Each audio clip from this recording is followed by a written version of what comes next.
La amenaza es un fenómeno, una actividad humana, una condición peligrosa que puede ocasionar daño. El virus del ébola, una pandemia, eso es una amenaza. Un terremoto es una amenaza. Una inundación es una amenaza. Dependiendo de si vives en zona sísmica, tus controles deberán ser unos o no otros. ¿Por qué? Porque afectarán más al negocio o no. Vale. La amenaza se determina en función de la intensidad y de la frecuencia de ocurrencia. Vale. Esto es un ejemplo de amenazas. Hay amenazas que son desastres naturales. Hay amenazas organizacionales. Si no tengo política, si no tengo procedimientos, pues es una amenaza. Puede que nunca te pase nada, puede que el negocio funcione, puede que ganes mucho dinero, pero es una amenaza. La dirección tendrá que decidir si convive con ese riesgo o no. Hay amenazas tecnológicas, averías de hardware, fallos de software, fallos en las instalaciones, hackers, cibercrimen. Y hay amenazas personales, huelgas, sabotajes, errores en urgencias, pandemias. ¿Vale? Estas son amenazas. La vulnerabilidad, digamos que es una característica de un negocio, de un sistema o de un bien que le hace susceptible de tener efectos dañinos de una amenaza. ¿Vale? Es la posibilidad, no es la probabilidad. ¿Vale? Esto sobre todo son discusiones que siempre hemos tenido en segunda línea con auditoría. Viene auditoría y dice, hombre, usted está haciendo todos los días pagos manuales. Usted tiene un riesgo muy alto porque lo hace todos los días. Y dice, ya, bueno. Pero una cosa es la posibilidad y otra cosa es la probabilidad. ¿Vale? Entonces, aquí hemos tenido muchas discusiones sobre qué es probabilidad, qué es frecuencia, cómo impacta. Igual todos los días coges el coche, pero no todos los días tienes un accidente. Aquí es donde juega un poco en los términos de probabilidad y frecuencia, ¿no? Bueno, por tanto, una amenaza puede explotar una vulnerabilidad y por tanto generar un incidente. Vale. Bueno, aquí hay una parte que yo creo que va a ser un poco aburrida y más con el tiempo en el que vamos, pero normalmente esto hace referencia a cómo se calculan estas posibles pérdidas. Normalmente se usan conceptos que vienen aquí explicados como es el factor de exposición y la pérdida singular, la pérdida unitaria de un evento y la pérdida anualizada, que es si ese evento me puede ocurrir varias veces al año. Bueno, aún así tengo que deciros que la gestión del riesgo, a pesar de complejas fórmulas matemáticas, siempre tiene un componente del juicio del experto, tiene un componente de subjetivo, tiene un componente de... y unos profesionales evalúan el riesgo de una forma y otros de otra. ¿Vale? Y lo que para uno es grave, para otro es medio, lo que para uno es leve, para otro es medio. Bueno. Entonces, pues bueno, aquí explica lo que es la valoración económica expresada en dinero de un determinado invento y luego se multiplica, ¿no? Pues la pérdida simple por el factor de exposición pues te da una pérdida singular. Y si lo llevas al cabo de un año, pues tienes una pérdida anualizada. Es decir, normalmente la gestión de riesgos tiene en cuenta cuánto espero perder. Tiene que ver con el apetito de riesgo. Yo más o menos sé por mi operativa que al año voy a perder tanto dinero, en este caso, que es el negocio fundamental del banco, ¿no? Y hasta, pues claro, si tengo que poner, por ejemplo, el principio de 4 ojos también en las transferencias de 3,5 euros, pues igual reduzco las pérdidas, pero me va a costar un montón. Hago inoperativa la propia operativa, ¿no? Entonces, pues bueno, esto estaba aquí, yo voy a pasar rápidamente, pero sobre todo esto lleva a que después de analizar el riesgo, el gerente de riesgos, el responsable, tiene que proponer una serie de controles. Los controles pueden ser preventivos, van antes, pueden ser detectivos, son controles para detectar que ocurre algo, o pueden ser correctivos. ¿Vale?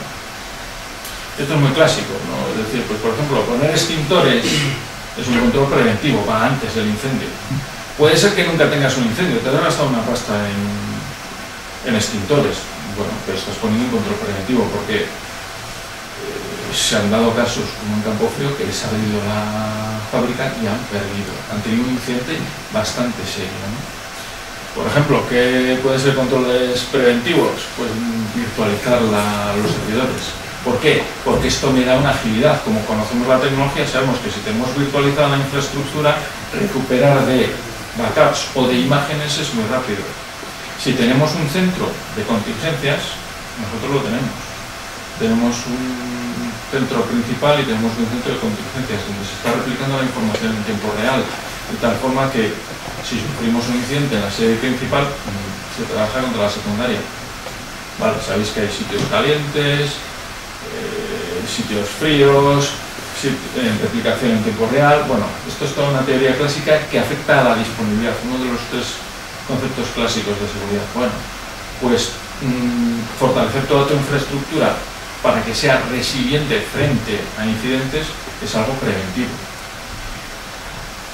¿Y hasta dónde invierto? Pues bueno, ya que tengo dos centros y una de contingencias, podría tener tres, es más seguro. La probabilidad de que se te caigan tres centros a la vez es mucho menor que se te caiga uno que se te caigan dos. Ya, pero ¿qué inversión tienes que hacer? Ahí es donde balanceas, ¿vale? Y hay controles detectivos, pues la típica control de baches finales de unas transacciones. Bueno, pues al final del día voy a ver cuántas transacciones he hecho, voy a ver cuánto dinero tengo en la cuenta, voy a cuadrar, voy a arquear la caja. Si no cuadra, algo ha ido mal. O correctivos, ¿vale? Que minimizan el impacto de una amenaza. Bueno, el riesgo hay que vivir con él, hay que aceptarlo, hay que llegar a un nivel de riesgo residual, que es el riesgo después de implementar medidas de control, de esos controles predictivos, correctivos y detectivos. Vale, ¿por qué? Porque reducir el riesgo a cero es imposible o muy caro. Te vas a gastar más en proteger el activo que el beneficio que obtienes. Esto deja de tener sentido. Vale. Y el riesgo pues pasa a ser aceptable. Y llega un momento en el que la dirección tiene que aceptar un riesgo. Vale. Bueno, esto es un poco la idea, ¿no? Manejamos matrices de riesgos, donde en base al impacto económico y en la probabilidad de ocurrencia, pues tenemos un riesgo. Identificamos por riesgo de pérdida de dinero por transacciones erróneas, pérdida de dinero por desastres naturales, pérdida de negocio por una mala operación que sale en prensa y pérdida reputacional. Bueno, pues esto se va fijando en matrices de riesgo. Entonces hay un riesgo inherente que es la actividad sin controles. Sobre esa actividad se plantean controles y llegas a un riesgo gestionado, ¿vale? Que son con los controles que tú tienes. Y todavía sobre este riesgo gestionado tú puedes hacer continuas evaluaciones, porque la gestión del riesgo es algo continuo, lo mismo que es, os decía, es una especie de auditoría continua, continuamente hay que estar evaluando, y planificas nuevos controles, llegas al riesgo residual, que es el que queda después de haber implementado estos controles. Tiene que ver con el apetito de riesgo, con lo que te quieres gastar, hasta dónde afectas. Vale. Bueno, el riesgo tecnológico en ING tiene como 7 grandes campos. Uno básico que tiene que ver, bueno, se llama Foundation, tiene que ver con controles básicos. Gestión de usuarios, seguridad de las plataformas, monitorización de seguridad, resiliencia de IT, gestión del cambio y gestión de proveedores y terceras partes. Voy a dar 4 pinceladas de qué tiene cada campo para que entendáis qué hago. Bueno, ¿qué tiene que ver con la parte de Foundation? Pues un inventario de activos. Esto es gobierno de tecnologías, tengo que tener un inventario, tengo que saber qué servidores tengo, qué aplicaciones, qué activos, qué bases de datos, qué información. Vale. Y sobre todo, cada activo tiene que tener un responsable. ¿Quién es responsable de cada activo? Primera línea. Es decir, ¿quién es responsable de la base de datos de clientes? El jefe comercial. No es un problema de tecnología. Tecnología cogerá la base de datos y hará copias de seguridad y asegurará que va a estar disponible siempre. Pero ¿quién es el dueño, el responsable de esa información? El jefe de clientes. ¿Vale?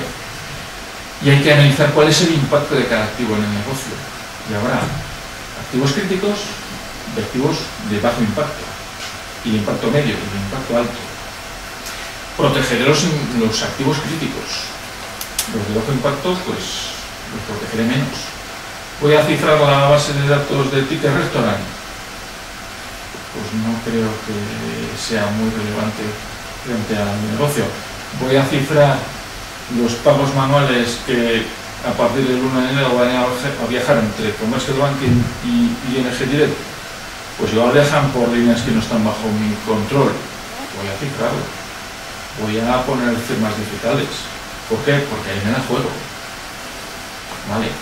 Y sobre todo, pues los conceptos de confidencialidad, integridad y disponibilidad. Esto es teoría clásica de riesgos. Tiene que ver con la continuidad de negocio, con el tiempo de recuperación. Es decir, si tengo un desastre, tengo que tener inventariados cuáles son los procesos críticos del banco. Porque hay procesos que tengo que levantar en 2 y 4 horas. Porque al final del día tengo que dar la posición al Banco de España. Tengo que decirle cuánto dinero tengo. No puedo permitirle no decirle al Banco de España cuál es la posición. No puedo. Me la juego, pierdo la licencia bancaria. La aplicación de Ticket Restaurant, si la levanto en 3 días, no mira. A final de mes voy a los empleados de recursos humanos y dice, venga, como el mes pasado, ¿cuántos tickets te tocaban? 15, pues 15, 20, pues 20. Vale. El tiempo de recuperación sale del análisis de impacto en el negocio y tiene mucho que ver con el buen gobierno y la gobernanza de tecnología. Vale. Que ya os decía que tiene mucho que ver con la segregación de funciones. En ese sentido, yo no configuro, yo no instalo, yo no cambio, yo no hago nada, eso lo hace IT, lo hace tecnología. Pero yo me aseguro de que lo hagan bien. ¿Cómo? Monitorizo, defino políticas, hago muestreos y trabajo codo a codo con ellos para gestionar el riesgo. Vale. Bueno, gestión de acceso de usuarios. Bueno, pues manejamos matrices de acceso de usuarios basado en roles. Esto es el Role-Based Access Control. La gente cambia de puesto, hay gente que se incorpora al banco, hay gente que se va, hay gente que cambia de departamento. Hay que gestionar los permisos. Gestionamos sistemas de autenticación simple por usuario y contraseña, autenticación fuerte con un segundo factor, con una password de un solo uso, con un certificado digital. La gente que trabaja en medios de pago necesita autenticación fuerte y necesita un principio de 4 ojos. El que imputa un pago en el sistema tiene que tener por detrás a alguien que lo autorice. ¿Por qué? Porque estamos previniendo un riesgo de fraude. Vale. Si un operario nuestro puede hacerse una transferencia de solo 50 millones, pues seguramente la va a acabar haciendo. El día que el banco le presione, su exmujer tenga una deuda con los amigos, pues va a hacer una transferencia fraudulenta. Implementando medidas de seguridad y de control, habiendo analizado el riesgo, lo evitamos. Vale. Hay que vigilar mucho a los usuarios privilegiados. Nosotros no, pero por ejemplo me consta que en ING Direct el administrador de sistemas que quiere realizar una intervención tiene que pedir una autorización. Esto es una metodología ITIL de gestión de tickets de servicio, etcétera, etcétera.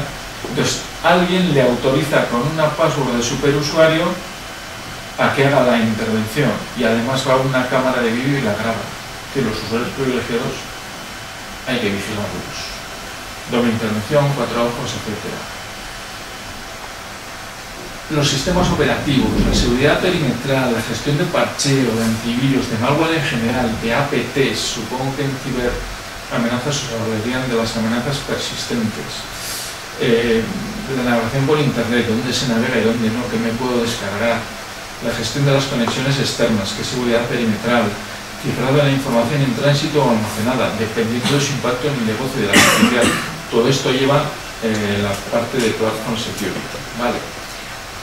Ciclo de desarrollo seguro, test de intrusión en segregación de entornos, desarrollo por un lado, los que desarrollan no tienen acceso a producción, todas las aplicaciones se pasan por un entorno de preproducción o pruebas donde se les hace un test de intrusión, se les hace un genético, en desarrollo se pasa un análisis de código para ver si el software tiene vulnerabilidades.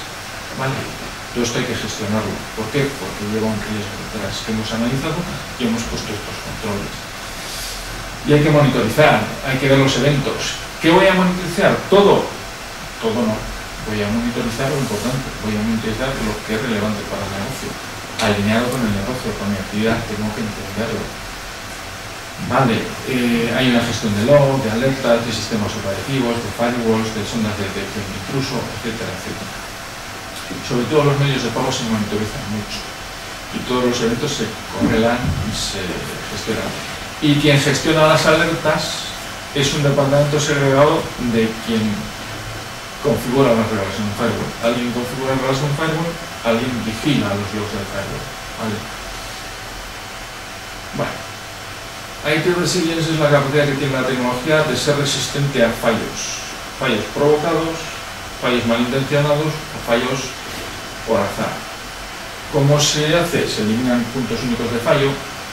¿Hasta dónde llega la paranoia? Si tienes que redundar todo, tendríamos que montar 2 bancos. No es para tanto. Pero sí que si Direct da servicio de banca por internet, no puede tener un proveedor de internet. El día que se le cae la línea, deja de dar servicio. Tendrá que tener varios. Yo, en la banca mayorista, que dependemos mucho de los servicios centrales de Holanda y Bélgica, no podemos tener una única línea de comunicación con Bruselas de Bélgica. El día que se nos cae, dejamos de operar. Y podemos tener a final de mes un cliente pagando nóminas o pagando seguros sociales. No es de recibo, no le puedo pagar tus nóminas. Vale. La virtualización securiza y endurece la resiliencia, copias de seguridad, recuperación frente a desastres, gestión del cambio, lo que os decía antes, separación de entornos.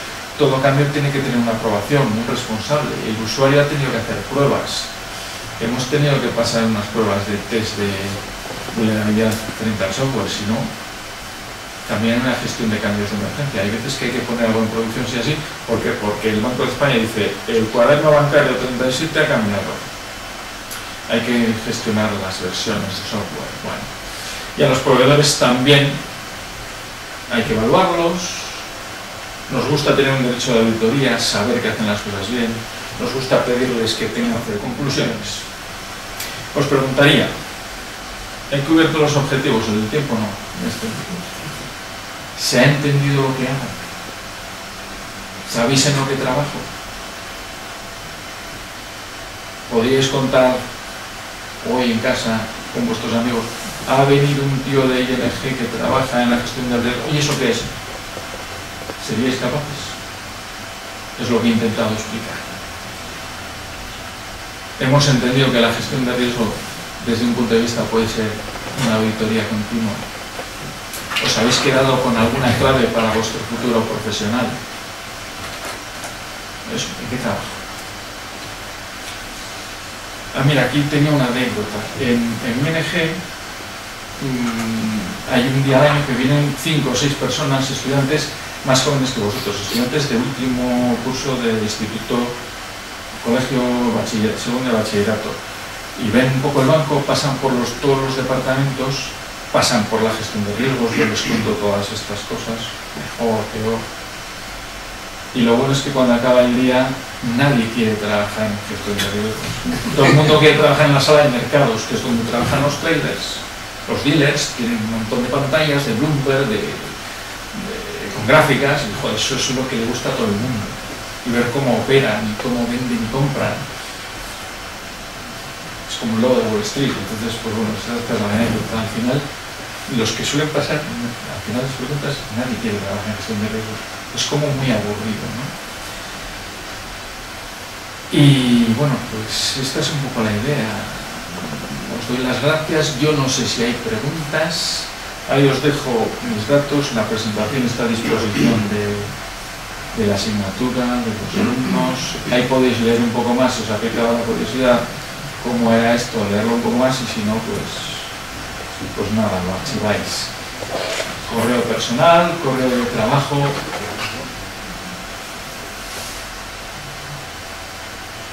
Y yo no sé si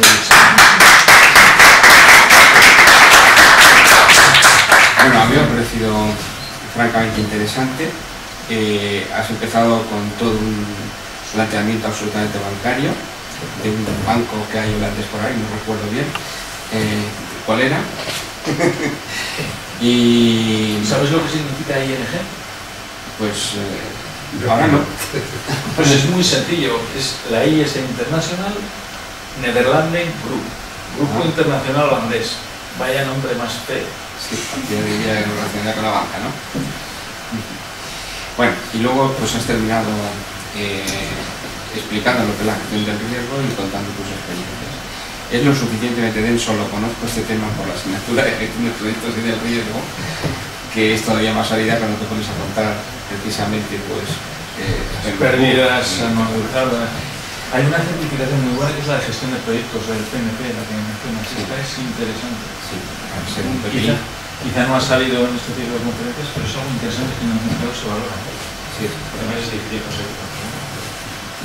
No bueno, lo veo, ¿no? Entonces, yo creo que sí, dejamos el turno abierto de preguntas. Me vas a disculpar porque te expliqué que tenía que estar necesariamente en otro sitio ahora. Y comentaros que también a partir de mañana tendré colgado en el Moodle los dos sistemas de evaluación, tanto de hoy como de la anterior conferencia. Y por supuesto, las 3 conferencias están colgados lo que son los PowerPoint en el Moodle, y los vídeos solamente faltan los de la semana pasada por un problema de peso, pero lo resolveremos también en estos próximos días. Pero esta semana seguro que tendréis... Íñigo, muchas felicidades, creo que ha sido muy interesante lo que has planteado. Voy desde el principio, la presentación que te hizo Jesús, teniendo en cuenta que el auditorio básicamente son ingenieros a punto de salir y ejercer, sobre esa trayectoria que has dado, es decir, empiezas como profesional de tecnología, que es prácticamente la razón fundamental de ser de esta escuela, y luego posteriormente das un ámbito a la gestión de un giro, a la gestión de riesgos. Has dicho que no querías darles consejos, pero me atrevo a pedirte consejo, experiencia en ese sentido de... Igual os cuento la trayectoria profesional. Bueno, yo creo que cuando se redactan los currículums se suele hacer en orden inverso, es decir, primero pones tu último trabajo y luego vas en orden inverso. Yo cuando acabé la carrera, lo primero que hice fue, convencido por un profesor, porque fue director de proyecto, monté una empresa con 2 socios, uno era el profesor, otro era un amigo suyo. Yo había hecho en aquella época una web, ¿vale? Yo entré el proyecto creo que en el año 95, era una web que tenía una base de datos detrás, por tanto era una web no estática sino dinámica, y era una base de datos para búsqueda de empleo. Me lo propuso un director de proyecto que trabajaba en aquel entonces en una consultora, en ese consulting. No sabía lo que era internet, porque en la calle no se sabía lo que era internet. Le pareció fascinante una base de datos interactiva donde no era solo texto, sino que había fotos, porque era esto. Me propuso, fue el primer trabajo que tuve. Lo que pasa es que es el mundo difícil del emprendedor, del que también hablamos en la comida, y con eso estuve trabajando un año y no gané nada de dinero. En cuanto tuve una oferta comercial buena, pues le dije, mira, me parece muy bien, pero yo os abandono. Trabajé en alguna empresa de mantenimiento informático, y gran parte de tiempo después de aquella época estuve sobre todo en Siemens, que esto lo he contado, ¿no? Y me permite también introducir lo de Google y las transferencias. Yo trabajé en Siemens en la división de telecomunicaciones. Siemens era fabricante de centralitas, de teléfonos fijos. Yo había hecho la especialidad telemática, ¿vale? Tenía más que ver con el dato, con datos. Y en aquel entonces se veía como competencia posible la voz sobre IP. El propio fabricante decía, hombre, ¿cómo va a venir alguien que sabe datos, yo que sé, Cisco o cualquiera de estos que no sabe nada de telefonía, a quitarme el negocio? Bueno, pues hoy en día la división de telecomunicaciones de Siemens no existe, no existe. Y esto me hace gracia porque los bancos hacen transferencias, pero no solo los bancos, Google también. He oído a un directivo de ING decir, hombre, ¿cómo va a venir Google a quitarnos el negocio? Y yo pensé, dije, esto lo he vivido, esto es un déjà vu, esto lo he visto. Y tuve oportunidad de comentárselo, era un directivo holandés, y bueno, no me echó de la compañía. Entonces, yo sobre todo en Siemens trabajé en el mundo de la seguridad perimetral, cortafuegos, antivirus de perímetro, sondas de detección de intrusos, todo este tipo de cosas. ¿Por qué? Porque la gente se estaba conectando a internet, quería integrar la telefonía tradicional, la voz sobre la red de datos, y ahí estuve trabajando 9 años. Lo que pasa que, bueno, digo, no quiero dar consejos a nadie, pero antes de cumplir los 40, yo vi que el negocio de telefonía iba cada vez a menos, la multinacional era fuerte y tenía grandes clientes, pero yo dije, lo que no me puedo permitir es que con 40 años me quede sin trabajo porque ya no me contratan. ¿Qué hice? Invertí un poco en información, me saqué estas certificaciones de la ISACA, de TISA, diseño, lo hice con Intel, busqué un cambio profesional, acerté más o acerté menos. Estuve unos meses en SIA. SIA es una empresa de Alcorcón especializada en temas de seguridad. Fue un mal paso que di. Fui allí y duré unos pocos meses y no cuajó el asunto. No era un poco lo que buscaba. Como estaba en una búsqueda, pues me salió una oportunidad en Indra, estuve unos meses, me salió una oportunidad en ING. Yo llevo trabajando en ING desde el 2008. Son 6 años y medio. Realmente, ¿cuál es mi aprendizaje? Mi aprendizaje que comparto, no como consejo, sino como aprendizaje, es tenemos una responsabilidad, yo creo que profesional, de estar atentos, de saber qué pasa y de tomar decisiones. Es un poco también lo que dice ING, toma tus decisiones. Puedes acertar o fallar, puede irte bien o mal, pero desde luego, quien no toma las riendas de su vida profesional se puede ver en problemas. Quien no corre ningún riesgo está corriendo un grave riesgo. Quien no arriesga, quien no se mueve, le puede vivir toda la vida y jubilarse en la empresa en la que entró y encima con un buen sueldo y una buena jubilación. Pero yo creo que los tiempos cambian mucho. Entonces, ¿yo qué hice? Cambié el aspecto técnico de seguridad de la información.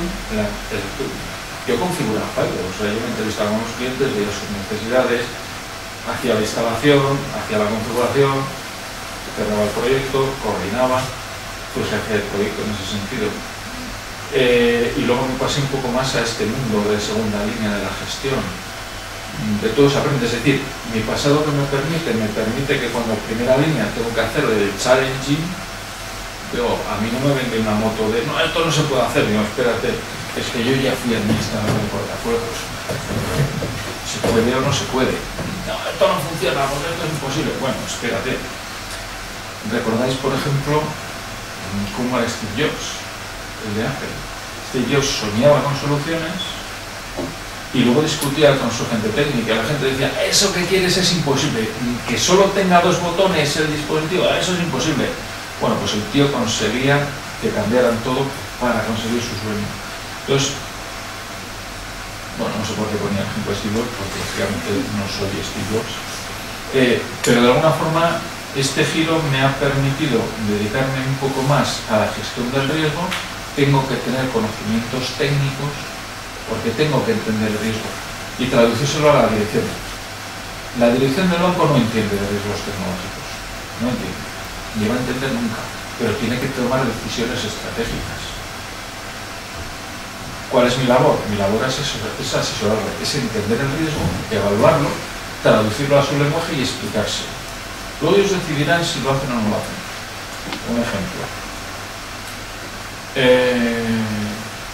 En el análisis de riesgo que yo hago en mi empresa, identifico, por ejemplo, que el uso de información privilegiada o un mal uso de información privilegiada puede derivar en pérdida de negocio y una sanción. La CNMV, la Comisión Nacional de Mercado de Valores, define lo que es una información protegida, una información privilegiada. Los que compran y venden acciones tienen información privilegiada.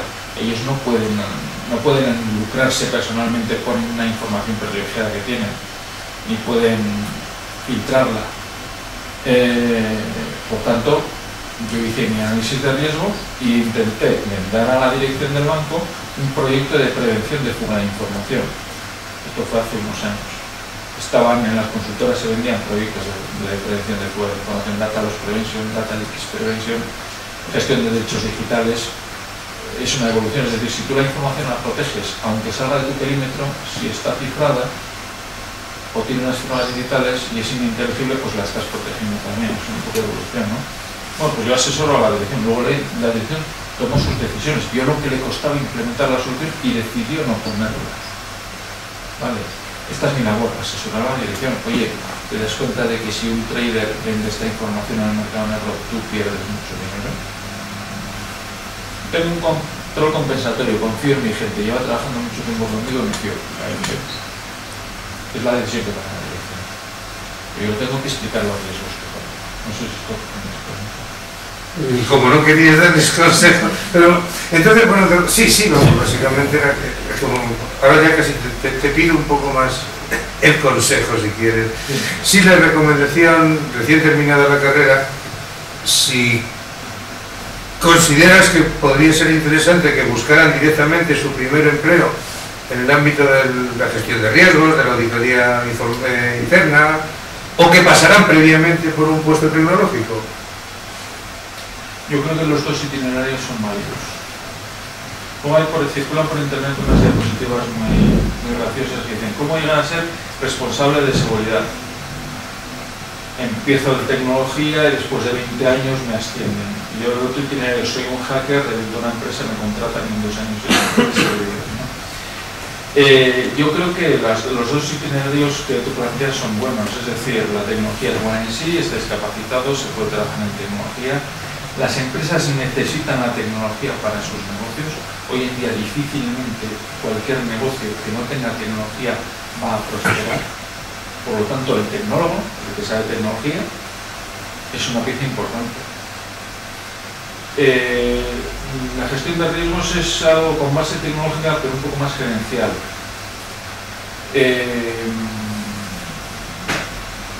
No todo el mundo le gusta, no todo el mundo vale, no todo el mundo le llama. Hombre, se paga más lo gerencial que lo tecnológico, eso es cierto. Como se paga más lo comercial que lo puramente técnico. Es decir, aquel comercial de Telefónica que vende, aunque sean teléfonos móviles, aunque sean líneas de usuario, si vende mucho, gana mucho. Yo ahí sí que veo que hay como dos perfiles. La gente que tiene una vocación comercial, eso es claro, es decir, o la tienes o no la tienes. Todos deberíamos ser un poco comerciales, todos deberíamos saber autovendernos, todos deberíamos saber, como he hecho yo, analizar mi puesto y decir, ¿yo qué hago? Yo contribuyo a la cuenta de resultados del banco. Es decir, esto me estoy vendiendo. En vez de decir, no, mira, gestiono el riesgo, yo vigilo la tecnología, no, yo contribuyo a que van a más dinero. Esto es cierto. Es una autoventa, ¿no? Todos tenemos que ser comerciales. Es cierto que hay gente que tiene una vocación más comercial. Lógicamente es una vocación comercial con una base tecnológica. Al final, el que entra por líneas comerciales difícilmente vuelve a la tecnología. El que está en tecnología puede saltar a ser comercial. Quizá hay itinerarios con un retorno más difícil, ¿no? Mi consejo, si tengo alguno, idiomas.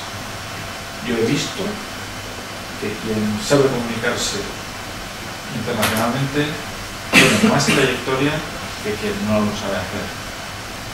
Pero a nosotros vienen a auditarnos gente de servicios centrales. Si te viene un holandés hablando en inglés y te dice 4 cosas y no eres capaz de comunicarte, pues realmente va a deducir que tu control de riesgo es ineficiente. Igual no es, pero es que no sabía explicárselo. Yo creo que los idiomas, la experiencia internacional también es importante. Yo he visto gente que hace una aventura internacional y luego vuelve con mucho prestigio, con mucho... Hay que arriesgar, hay que poner en juego ciertas cosas, comodidad, vida personal. Bueno, a veces es compatible y a veces no. Eso creo que son claves. Y sobre todo la actitud. Yo lo he dicho al principio, lo ha comentado Jesús. Aprovecho, esto no tiene que ver con la gestión de riesgo, pero yo hace 2 años dije, bueno, tú vas a estar todos los años sacando una certificación de la ISACA, todos los años sacando una ISO, te estoy harto de consumir certificación. Tengo 5, 3 de la ISACA y 2 ISO. Que puedo seguir toda la vida, pues bueno, pues a fin de cuentas pues soy ave acostumbrado a estudiar, a enfrentarme a exámenes, algunos los suspendo, otros los apruebo. Digo, ¿puedo estar toda la vida certificándome? Me metí esta otra historia que ha comentado de pasada Jesús, que es el tema del coaching. Yo había visto en ámbitos empresariales el coaching, que es una disciplina razonablemente nueva, genera crecimiento y genera crecimiento. ¿Vale? Y dije, me llamó un poco la atención y me hice una certificación como coach. Esto me habilita, quien crea en las certificaciones, que yo valora esto, y estoy haciendo mis pinitos y ejerzo como coach a tiempo parcial fuera de mis horas de trabajo. Tengo por ahí un blog de eso sin atendido, que explico lo que es el coaching, a qué me dedico. Entonces, el coaching es una disciplina que ayuda, es una relación cliente-coach, ayuda al cliente a definir unos objetivos y a poner medios para obtenerlos. ¿Por qué hice esto? Por actitud. ¿Por qué? Porque yo quiero poner en juego mis capacidades. Descubrí que todas mis capacidades no las ponía en juego en ING, por ejemplo. Y estos consejos que os compartiré con vosotros. Es decir, ¿qué he intentado? He intentado estar abierto al mercado, ser creativo, poner en juego mis capacidades. De momento no gano dinero con el activo de coaching. Pero te lo pasas bien. La certificación me ha costado dinero, estas son las que cuestan dinero, son caras. Pero me abre un rango de oportunidades, me abre un poco posibilidades. Y descubro, por ejemplo, que cuando ING formula que su misión es empoderar a los clientes, ahí hay mucho coaching detrás. O sea, es un cambio de paradigma, es decir, yo no te presto dinero, yo no te cobro intereses, no. Yo te doy las capacidades para que tú decidas lo que quieres hacer. Esto también es el coaching. ¿Tú qué quieres hacer? ¿Cuáles son tus objetivos? ¿Cuál es tu horizonte en la vida? ¿Qué te quieres dedicar? Bueno, pues con eso que tú haces, el coach diseña un itinerario y te marca metas que persiguen un poco para que tú lo logres. Detrás de ese mensaje de ING yo descubro que hay mucho coaching. ¿Qué voy a hacer? Empoderar a mis clientes para que tomen sus decisiones financieras, las que ellos quieran. Yo ya no les voy a decir lo que voy a hacer con el dinero, pero si quieren estar un paso por delante en su vida y en sus negocios, que elijan y decidan.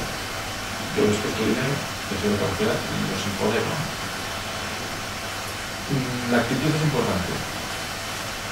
Digo, a mí me puede prescindir el contrato de mañana. Nos juntamos con Direct el 1 de enero. Yo pienso que mi puesto de trabajo no está en riesgo. ¿Por qué? Porque uno de los riesgos que tiene identificado el banco es el riesgo tecnológico. En el mundo del cibercrimen que visteis el lunes pasado, la plantilla que tiene Direct de gestión del riesgo, más yo, estoy solo en banca mayorista, banca mayor, es una plantilla estable. No se lo que me puedo hacer esta mañana. ¿Qué tengo que hacer? Seguir formándome, estar actualizado, diseñar mi trayectoria profesional. Esto a mí no me lo comentaron cuando yo era joven, pero creo que es una responsabilidad. Yo he contado y insisto. Y conozco gente que de esto insiste mucho. Diseña tu trayectoria profesional, hazte responsable, márcate metas y vete trabajando. Podrás tener más éxito o menos, pero coge las riendas de tu vida profesional. Elige tú. Esto es muy bonito decirlo, es muy difícil de implementarlo. Pero esto no sé si es consejo, pero sí que es aprendizaje mío. Puede que no hagas nada y que te vaya a cosas, que tengas un buen trabajo, como ha habido gente que ha tenido buenos trabajos, se ha jubilado, poco estrés, trabajaba de 8 a 3, iba a su casa y vivía feliz. Bueno, y también hay mucha gente que le ha pasado todo lo contrario. Siempre puedes encontrar gente mejor y gente peor que tú. La actitud es importante. Ser creativo, poner en juego las capacidades, no solo las técnicas. Yo lo entiendo así, es decir, yo tengo que poner en juego un mensaje que quiero transmitir a la dirección de mi compañía. El director general, que es un banquero de gemelos y tirantes, debe entender cuáles son los riesgos tecnológicos, no entiende nada. Pero le tengo que poder explicar en 2 minutos cuál es el riesgo de fuga de información que tiene y qué impacto tiene en el negocio. Y qué controles se pueden implementar. Luego de inicio que no los implementaron, que confiaban en su equipo y en su plantilla. Seguramente fue una decisión correcta. No hemos tenido tiempo de fugar su información por el momento. Es decir, tengo que poner en juego más capacidades, más allá de las de entender que es un cifrado, una clave pública, una es 258, que nunca sé, una PKI, un certificado digital. Pues solo tengo que entender, ¿para qué? Para traducir a la dirección cuál es el riesgo. Y yo creo que tenéis por delante oportunidades. Y el mundo tecnológico tiene oportunidades. Como decía al principio, la crisis es fuerte, la crisis nos afecta a todos, pero hay sectores más dañados por la crisis y sectores muy cualificados. El que sea hoy en día arquitecto está muy calificado, es un técnico, es un artista, sabe mucho de matemáticas, sabe de cálculo de estructuras y que no encuentra trabajo porque la crisis inmobiliaria es muy fuerte. Yo creo que no estáis en mal sector.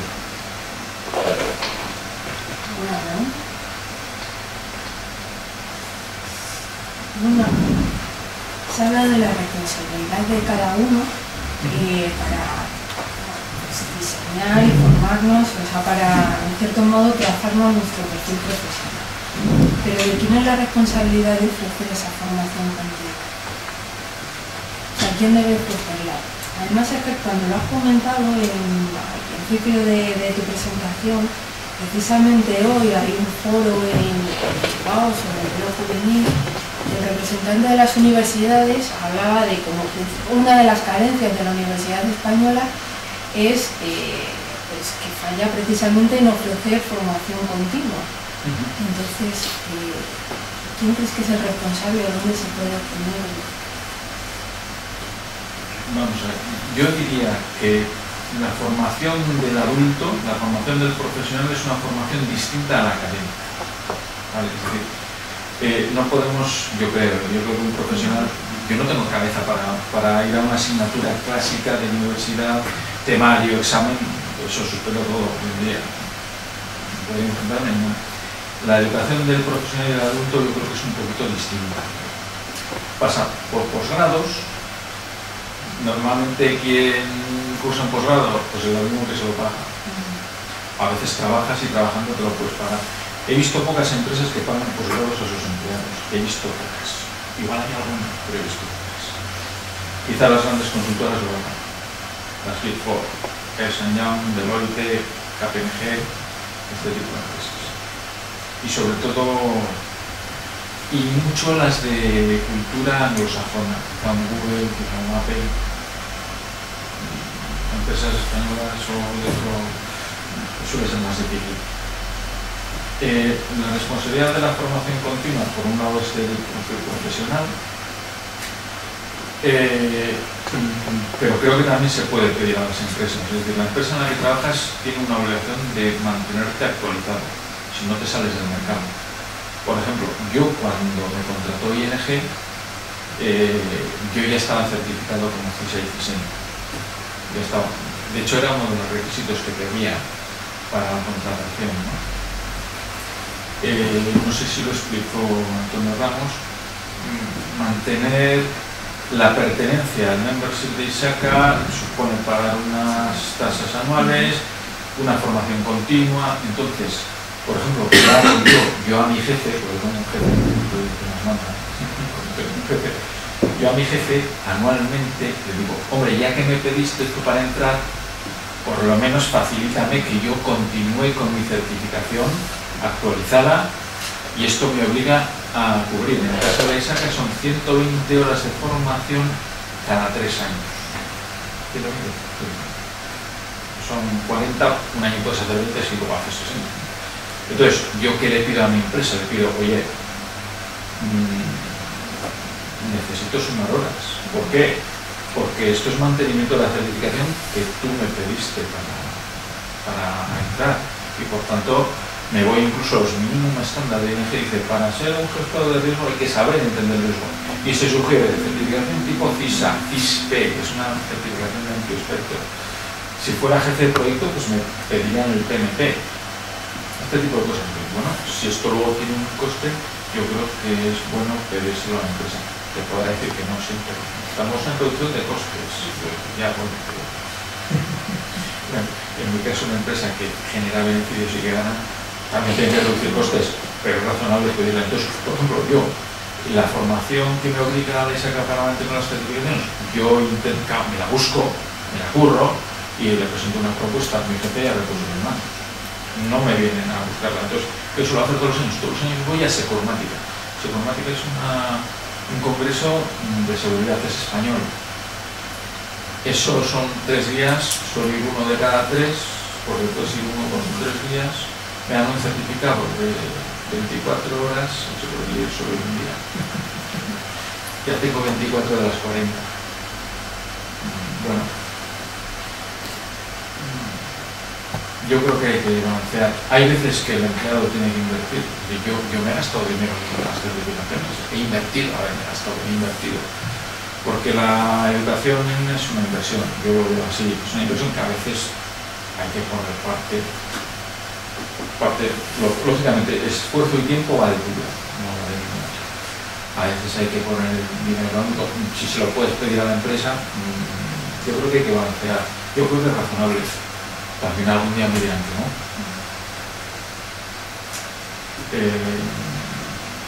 Por ejemplo, la certificación está la última, el CERIS, Certified English, no sé ni lo que significa. Esa yo no hice el examen porque la certificación era nueva, salía, y si tú acreditabas años como profesional en gestión del riesgo y tenía otras certificaciones de la ISACA, pues está a través de certificar una serie de cosas y pagar.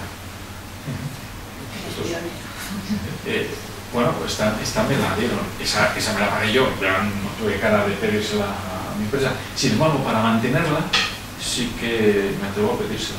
¿Por qué? Porque necesito sumar horas de formación. Las de la ISACA me valen las mismas horas para CISA, diseño y CERIS, me valen las mismas horas. Secormática y un cosillito y alguna cosa. Idiomas, capacitación, certificaciones. Tampoco nos podemos convertir en consumidores de certificaciones. Yo un día que dije, bueno, ¿qué voy a hacer? Sacarme todas. Voy a parar un poco. Porque luego mantenerlas también. De momento consigo que me lo financien hasta el día que me digan que no. ¿Vale? Bueno, pues muy agradecidos de tenerte aquí. Ha sido todo un placer y una charla pues, muy instructiva y muy interesante. La asignatura yo espero que la hayáis disfrutado.